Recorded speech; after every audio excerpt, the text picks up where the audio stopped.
This isn't just a missile strike, it's an economic earthquake. And it's already sending shockwaves through Israel and far beyond. So let's break it down. Iran has crippled Israel's largest oil refinery. The Haifa oil refinery is one of the most damaging missile strikes in the region's history. The hit wasn't just symbolic, it hit Israel where it hurts the most, its energy backbone. Initial estimates say the damage could have costed up to $3 billion, and that's just the beginning. Fuel is running short, gas prices are skyrocketing. Across Israel, panic is setting in. Long lines at petrol stations, emergency rationing, power generators struggling to cope, and a government scrambling to calm a population on edge. The Haifa refinery, responsible for processing over 60% of Israel's fuel needs, is out of station. That means the country is now desperately dependent on imports at a time when many trade routes are already under attack due to the war, how the attacks in the Red Sea and rising tensions in the Mediterranean. But the question is, how did this even happen? Iran, still furious over recent Israeli strikes on its nuclear sites and key infrastructure, appears to have retaliated, and that too big time. One of its advanced long-range ballistic missiles struck Haifa with pinpoint precision. Not only did it damage the refinery, but it also sparked massive fire, prompting emergency evacuation and the deployment of dozens of firefighter units.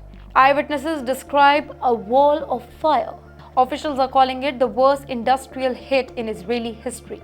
Now, the economic fallout.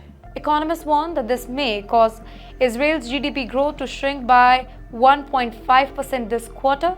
The Tel Aviv Stock Exchange saw a major dip, specifically in energy, logistics, and construction stocks. In fact, exports are already being hit. Transportation costs are rising, airlines and trucking companies are revising routes and prices. And if fuel shortages persist, public transportation and electric supply may be affected. But who pays the price? Ordinary Israelis.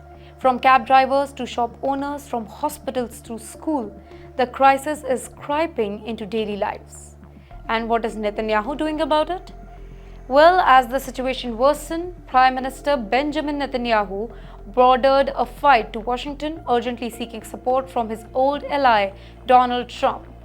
And you know what his goal is? His goal is to secure emergency energy supply, request military support or deterrence against the further Iranian strikes, possibly ask for US mediation to stop things from escalating into full-blown war. But here's the catch. Trump has already warned Israel privately, "You're on your own until and unless you stop dragging us into this." The US is already juggling crises in Ukraine, Taiwan, and now the Red Sea. Another conflict shouldn't be on their wish list. Now the bigger picture. This strike is more than just about Israel and Iran. It's about energy security in the Middle East. It's about the future of warfare where critical infrastructure is the new battlefield. It's about how one missile can do what sanctions couldn't.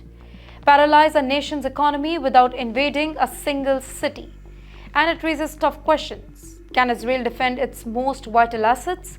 Can Iran keep going? And what happens if more refineries or ports are hit next? Well, Israel is pushing to reroute oil import through Ashdod port, but security concerns remain. Strategic fuel reserves are being tapped. Talks with Egypt are underway to build temporary energy pipeline. But rebuilding Haifa refinery won't be quick. It could take months, maybe even years. So that means this crisis isn't a headline, it's a long chapter. Well, the bottom line is, one missile just lit the fuse on a crisis that's not just about war, it's about energy, economy, and survival.